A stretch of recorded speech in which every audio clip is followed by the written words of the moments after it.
You know where you are!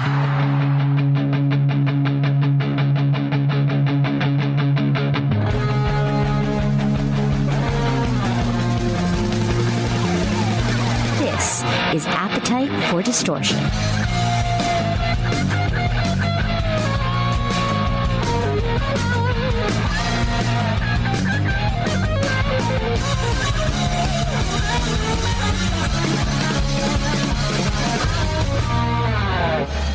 Welcome to the podcast, Appetite for Distortion, episode number 426. My name is Brando. Welcome to the podcast, Mr. John 5. How are you, sir?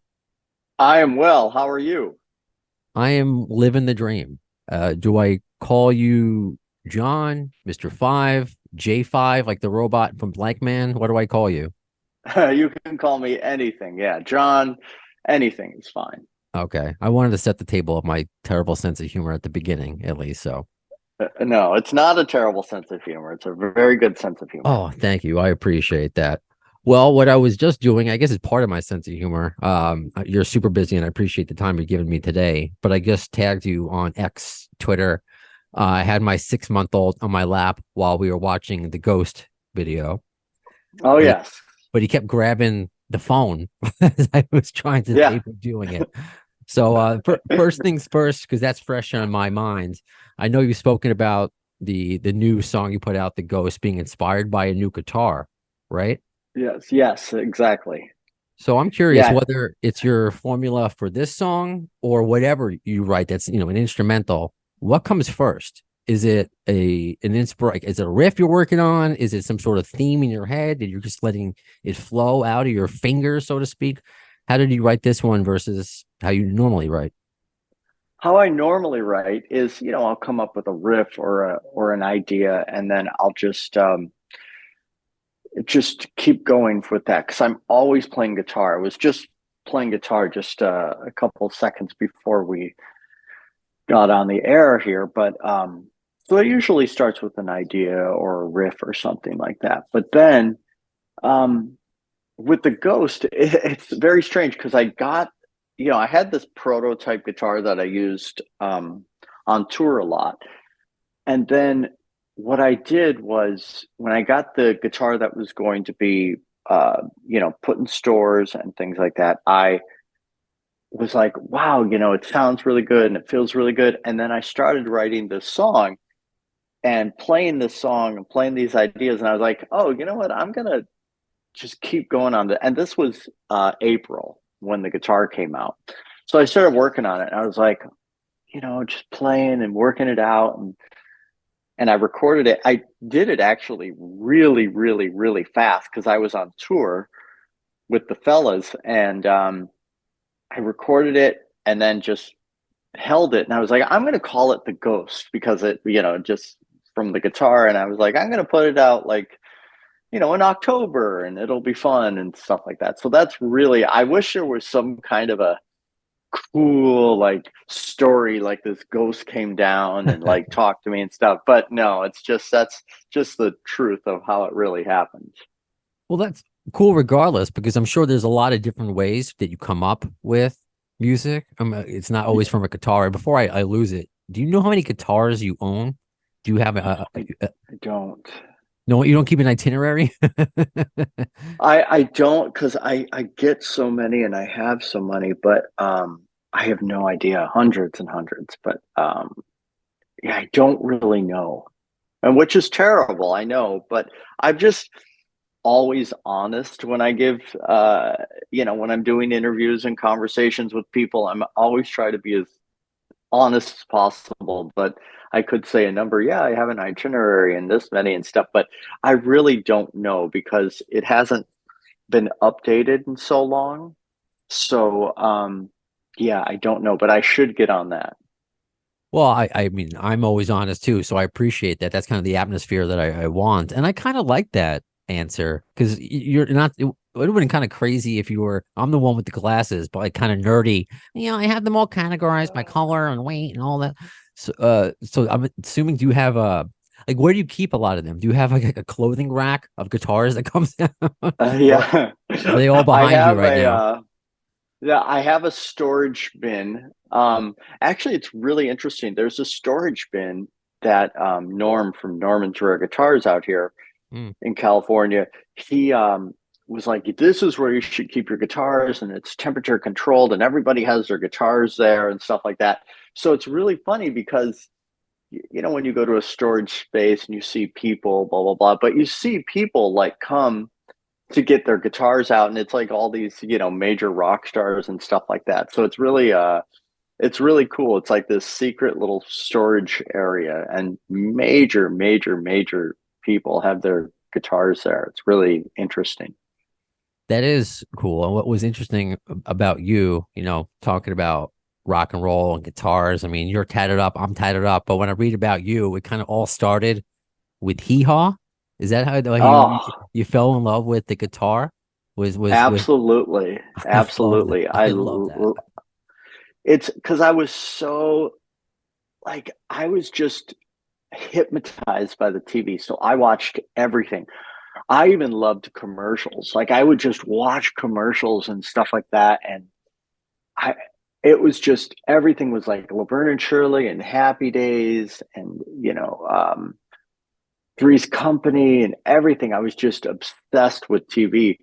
But early on, I would watch Hee Haw because my parents watched it, and I was like, "Whoa!" I was totally blown away by the musicianship. Oh, look at What do you got so there? I had What?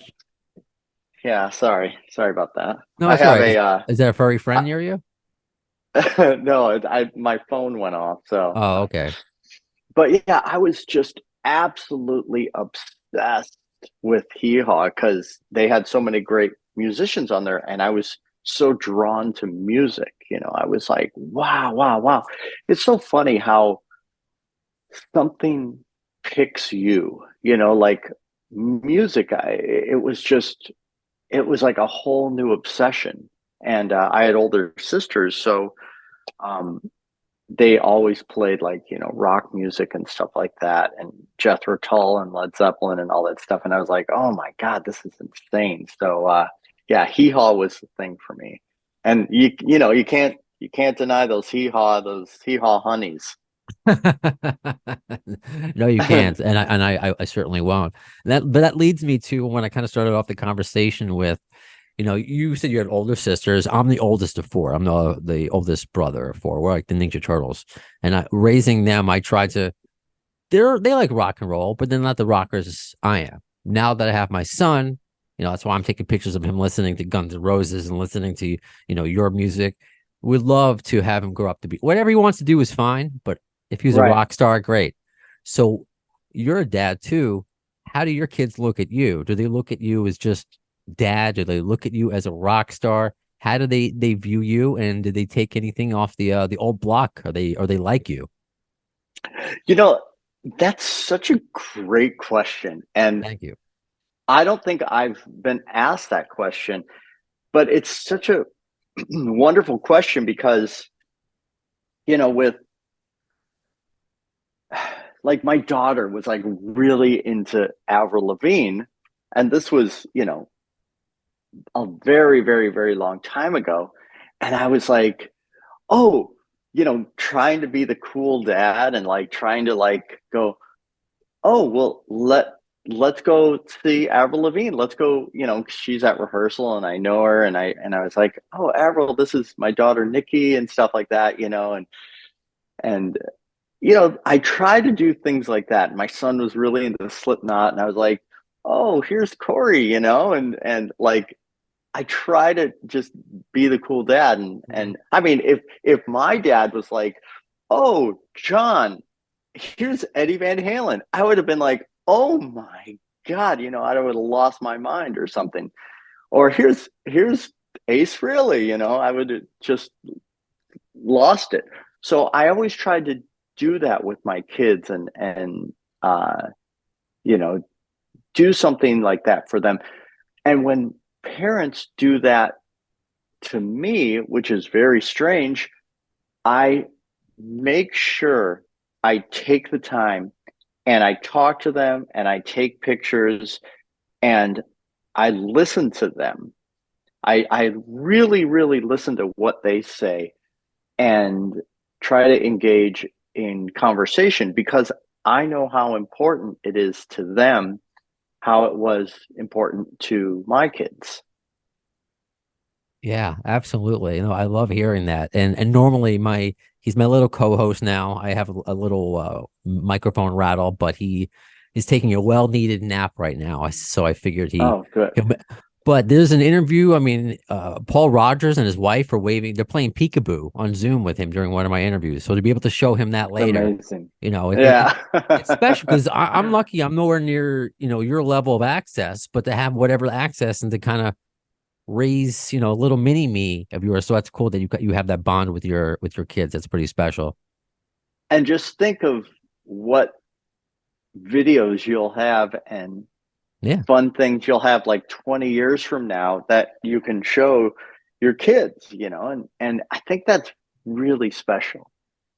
The kind of this is some of my segues are great. Sometimes I kind of force it. So this is a little forced.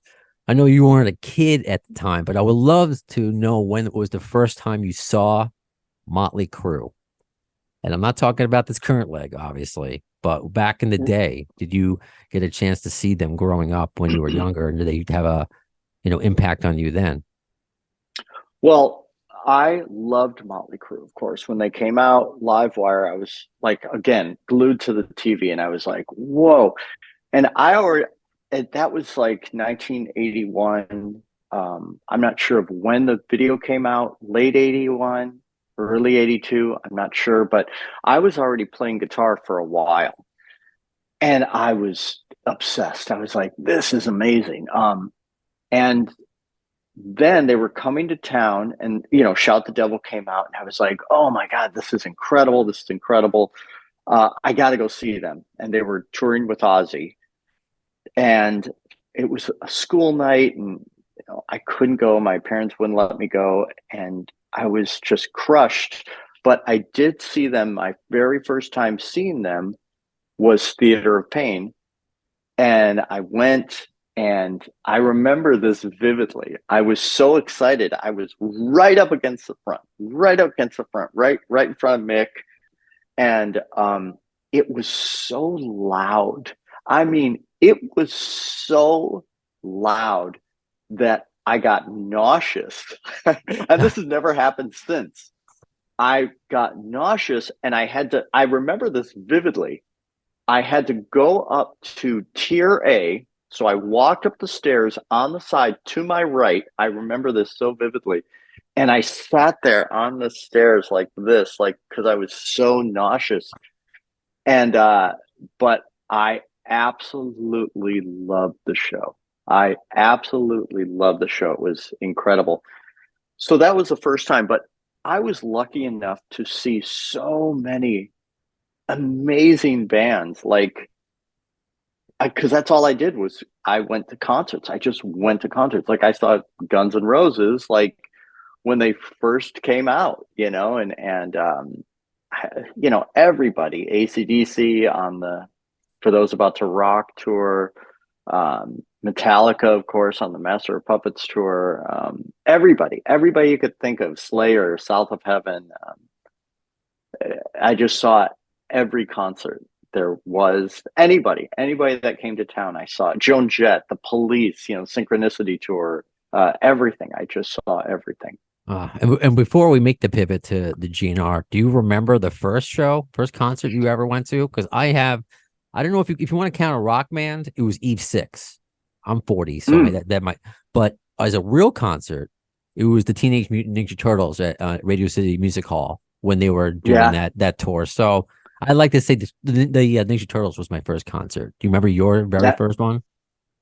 I do. I remember it. It was 1981, and it was on a weekend, so my mom would let me go. But it was the first person I ever saw live on stage was Iggy Pop, and it was Iggy Pop, then Santana, then the Rolling Stones. So my first concert was in this massive stadium, and it was such a like life-changing experience. I was like, I just couldn't believe it, and I loved the Rolling Stones, and with my sisters. I knew every song. I knew how to play all the songs, everything like that. So it was an incredible first concert. It was no, Ninja Turtles, but I know. So I know you're jealous. I know you're uh, jealous.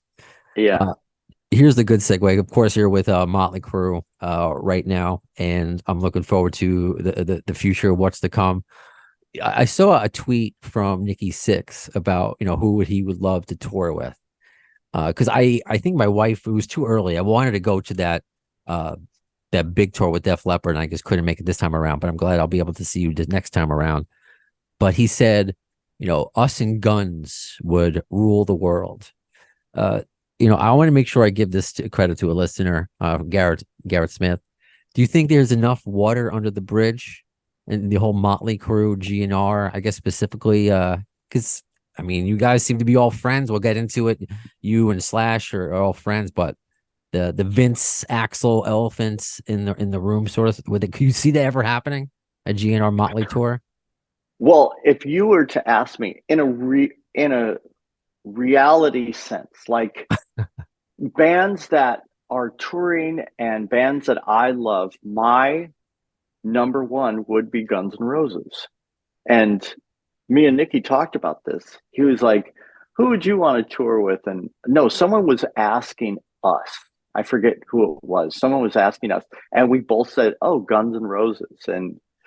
And just because it's such a perfect fit, we both love them very much, and we're friends. I mean, I love all the guys so much, and I've been friends with them for a very long time.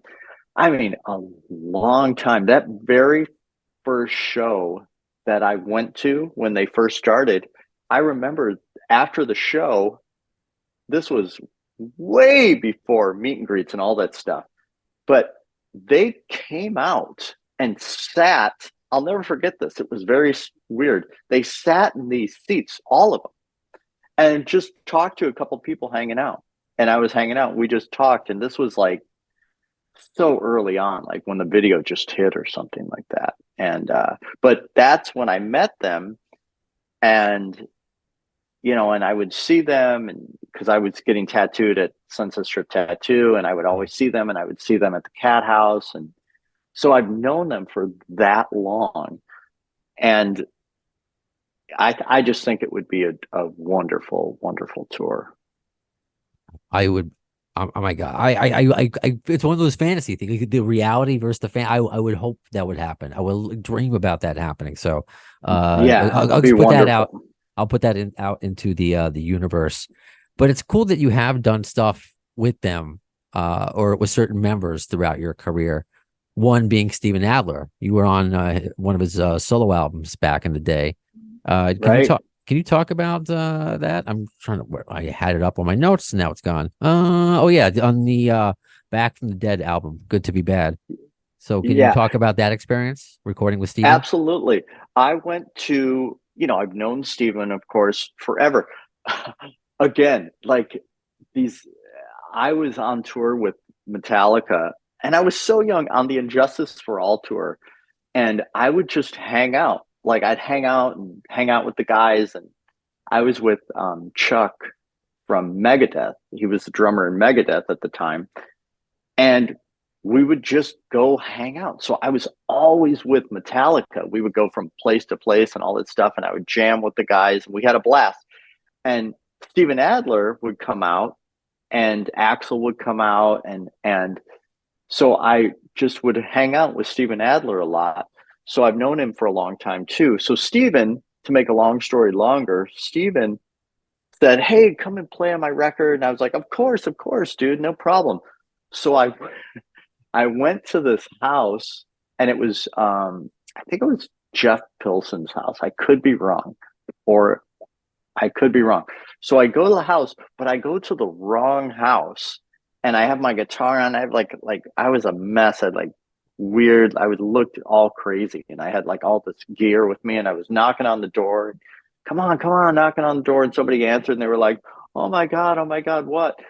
And I was at the wrong house. And then I like had to like walk down like the street with all this gear. And I went to the right house and I finally got in there and they said Slash did the exact same thing. He went to the wrong house. That's funny. So Okay. yeah. So but no, it was great. You know, I went in there, knocked it out, and you know, Steven's always been such a wonderful guy. I mean, they're all just great people. And you know, it's wonderful to have good friends in the business like that for so many years.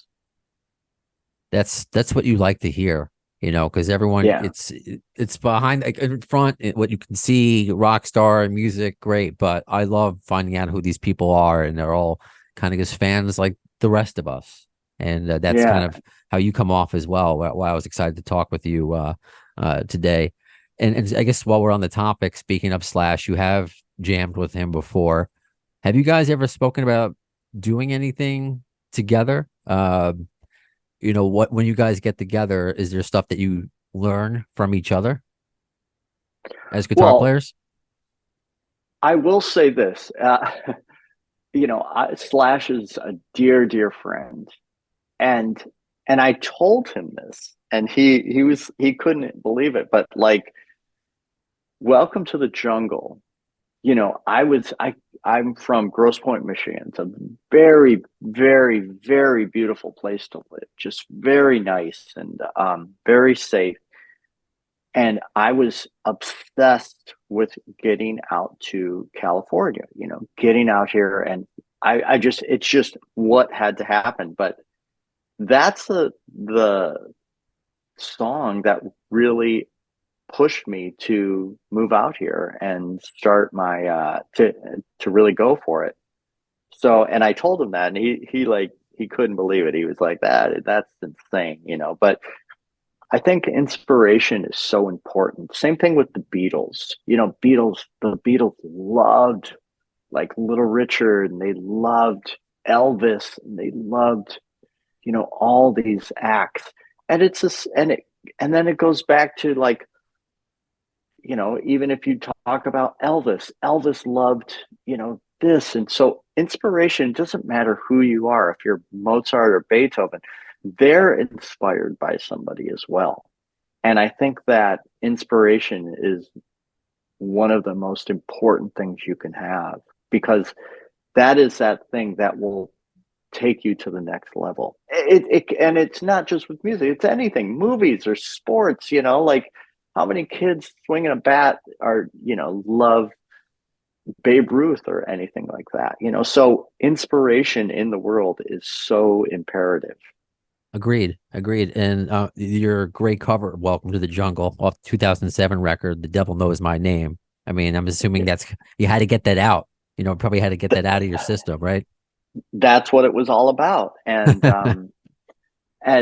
but you know, Slash is again a dear friend, and I have nothing but the utmost respect for him. Right on. And let me ask as well, because a few people did ask. I thought it was just me wondering. Were you ever contacted by Axl Rose when they were going through all the guitarists during that Chinese Democracy period? Were you ever on that short list of people that eventually made it into the band, like Bumblefoot and Buckethead? Was it ever you ever get the call? I don't think so, because I think that I was already working. I think I was in Manson and Zombie and all that stuff at the Yeah. time, but I never got the call. But I love Chinese Democracy. I love that record.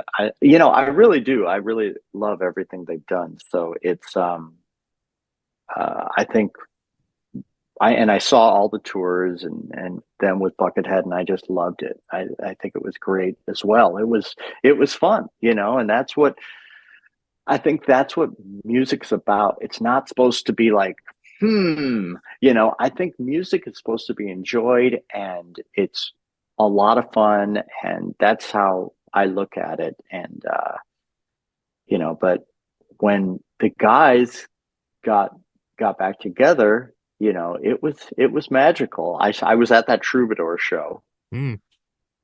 and Steven was supposed to play, and he hurt his back. I don't know if I'm supposed to say this, but yeah, he was supposed to come up and play, but he hurt his back. That's been the rumor. I don't know if that's ever been like, yes, this was the case, but that's been the long rumor of the situation there. Yeah, And I was on the phone with Steven actually when I was there, and I was like, "Yeah, dude, they're gonna start and all this stuff." And he's like, "Tell me how it is." I feel horrible. I think he was supposed to come up and play a couple songs or something, but he was like, "I can't believe this, my back," and he really threw his back out, and he was in so much pain. well, hopefully he makes more guest appearances in the future because it's Yeah. he's a special performer. And I'm too young to have seen that version of Guns N' Roses. The first version I saw was with Buckethead, so I love that version. And only ask quickly, have you ever? Because he's a similar artist as far as being instrumental and forgive my lack of terminology because I'm not a musician, but noodling and I think he's made me a fan, and that's it opened my eyes to instrumental artists like you. Have you ever met Buckethead? Because both of you would Oh be. yeah. What's he like in person? Have you ever seen him without the Oh, bucket? actually, so I know Buckethead, and I've all that stuff, and of course, I love Bucket, and he knows all of my records and things like that. So I would go to his shows, and he comes to mine, and I was like, where was I? I was in Anaheim, and because he loves Disneyland, and he played at the House of Blues in Anaheim, and somebody came out and he said, "Oh, Bucket wants to like say hi and things like that." So I was waiting there, and he comes down, and he's got the Michael Myers mask on, and he talked really really soft, and he said, "Hey John, I love your playing. You do that country thing so well." And I was like, "Oh wow, that's cool." He said, "You do that country thing so well." And so, I've not seen him without the bucket or the mask, but I don't want to, because Mm, that's what's so cool about it. It's like seeing, like Superman come down, without the cape and all that stuff. So yeah. I but a lot of people were like, "Oh, Buckethead was at your show," and but I wouldn't recognize him. I love that. I really I love love that. that too. I love Oh, it too. Yeah. oh, very, very cool. I know I only have you here for a few more minutes. It's been a big topic of conversation. I know you were just on Eddie Trunk about it, working with David Lee Roth, who I think is phenomenal, who is just so underrated in so many ways. I mean, he's supposed to be one of the best of all time, but just after I read his book, just what he's been through in his life, is there something about David Lee Roth that people wouldn't expect, or a misnomer, you think, having worked so closely with him on that album or the songs that are now finally coming out? Something that we may not know about Dave as a person? I mean, David's a person, so I'm just using myself as an outsider looking in, but he is, because you see David Lee Roth and like the whole thing, but he's so in tune when he's in the studio. He's very, very, very meticulous, and and just listens and dissects everything. And I was surprised, when I did the first record with him, the DLR band. You know, he we just did it live and recorded and all that stuff, and it was so fast. It was like a blink of an eye, and it's like, oh my god, it's over. And I've always thought, like, is that how these magical Van Halen records were? Like they just recorded, and it was like done so quickly, and it was just so strange to think of like these classic records that were done in a blink of an eye. But all the recording I did with Dave was done really quick. But something that people wouldn't know.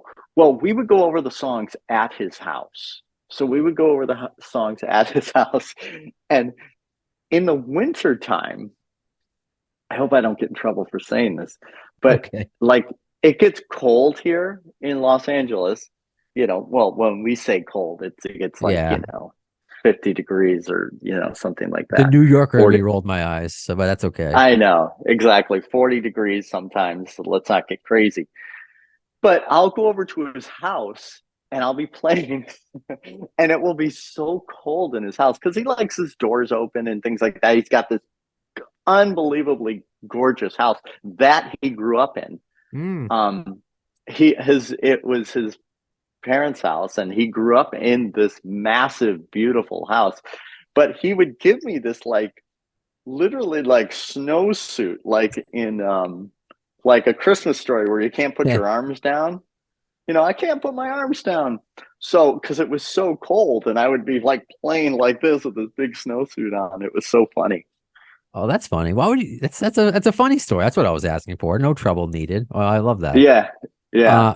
Uh, and let me just ask this as we wrap up. What's because we started off with the Ghost, which is available on the video is available on your website, all streaming platforms. If you want to watch the video, we get to see your cute little doggy wearing sunglasses at the end, looking like a rock star. What is what's next for you, and what can you tell us about new Mötley Crüe? Is there anything that you can tell us that you're able to tell us? So I go to Japan tomorrow with Motley, and then we go to Australia. And I just saw today that we're playing Summerfest in Wisconsin. I think it's June 21st. Which, listen, I've said this before, but nothing makes me happier than playing in the States in the summertime. It is my favorite thing to do. So we're starting to release some shows, and I would think, I hope, that the new songs will be out by then because they're done. So they have like big marketing plans and managers and all this stuff, and so I'm thinking it will be released before we get out there next summer. And then I start my tour after Australia with Motley. I start my instrumental tour in late January, starting here in Orange County. And then we do the El Rey Theater here in Los Angeles. And then we go everywhere, everywhere. So, and then we do that until like the beginning of March. So, yeah, lots of stuff going on. I'm so happy and so fortunate and so lucky. It's literally like a dream. Like I wake up and I go, is this really happening? Because I always think that, I've said it before, I always think that I'm going to wake up and go, God, I had this crazy dream that, Mm. I was in Mötley Crüe and my friends were these guys, and I was, known all over the world, and I was on the cover of magazines, and it's just very strange to even think about this. Well, you deserve it. You put the work in. You're obviously extremely humble. I really appreciate your time today, and you feel free to cut me off because I don't know if you have a second interview after this because I just forgot to ask you something real quick. Yes, Do go you? ahead. You were in the Guns N' Roses video for Perhaps. It was like a live video. Do you know how That's that? right. Yeah, how did that happen? Did you know that you were going to be in it? Um, yeah, I had no idea. We were staying in the same hotel when we were in London. And so, the guys were there, and I said hello to everybody in the lobby, hugs. It was me and Tommy. We were walking back up Mm. to the room, and me and Tommy were like, I think we were just walking around or something like that, went to go get churros or something. So me and Tommy were walking back, and we see all the guys, and we hug them and say hello and stuff like that. And I mean, it's so cool that they put that in the video. I think that's wonderful. Yeah, no, it was a real surprise to see you. Thanks you. I almost completely forgot to ask you because hopefully I get you back on again. There's so much to talk with you about to pick your brain. John Five, this was a pleasure, and I hope we get to do this again. Me too. Thank you very much. You got it. So that does it for this episode of Appetite for Distortion. When will you see the next one? In the words of Axl Rose concerning Chinese democracy, I don't know if soon is the word, but you'll see it.